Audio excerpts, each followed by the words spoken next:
Hello guys, my name is Lars Stender. I'm a writer from Denmark who specializes in science fiction and fantasy stories. Today I'm here to read from my fantasy novel, Madigo and the Hounds. And if you want to know more about my books, you're welcome to follow me on my Facebook name, Lars A.R. Stender.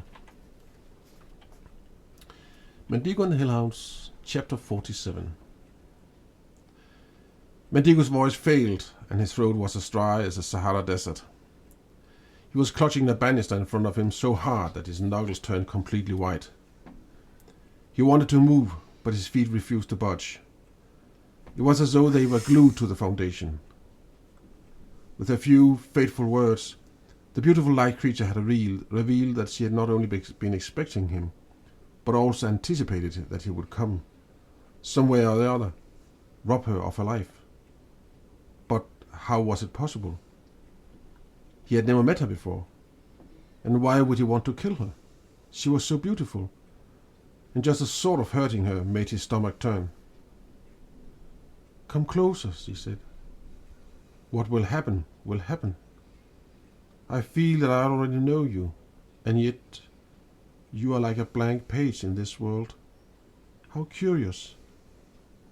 She gestured with one of her hands that she should come closer, and Madigo felt his legs begin to move, as though on their own power.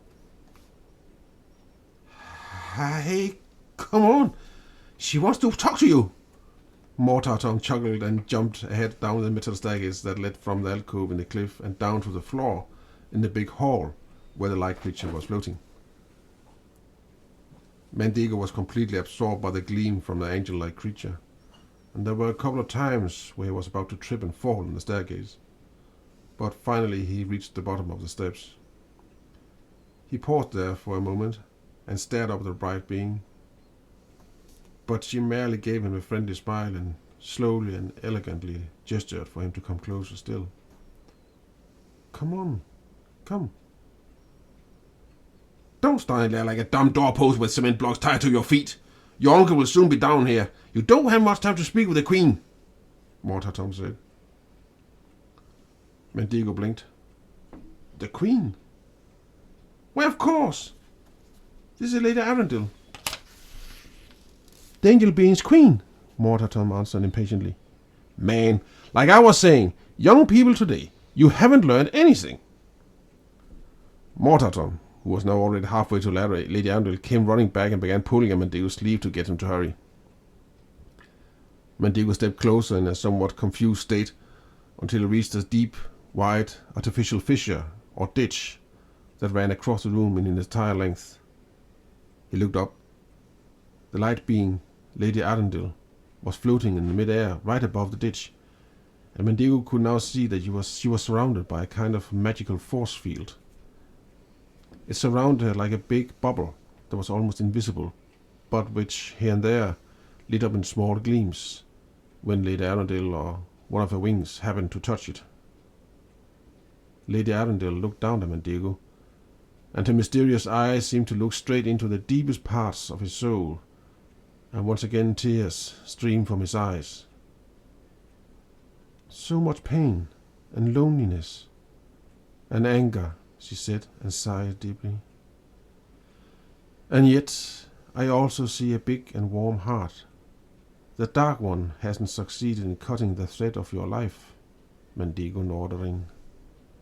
"That is a great comfort for me to see." You speak as though you know me, have been awaiting me, Your Majesty," Madigo said. "Yes, why of course, Madigo. You are the boy between two worlds. He who belongs neither in this world nor the shadow world, but in between.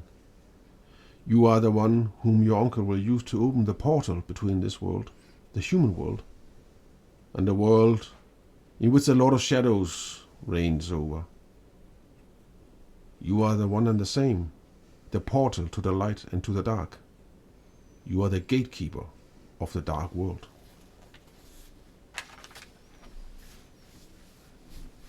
Where's the rest?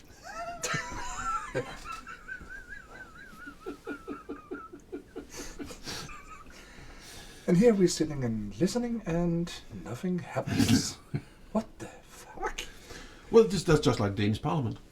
Oh, yeah. Yeah. Of So, course. yes. But, I had to find my source of inspiration somewhere. oh, yeah. Yeah. Yeah. Yeah. Did it work? I'm not entirely sure. Oh, for fuck's sake. So, more is going on. Less is known. And what we all want to do is keep going. So let's let's do it. enter it, let's stop it, and go on.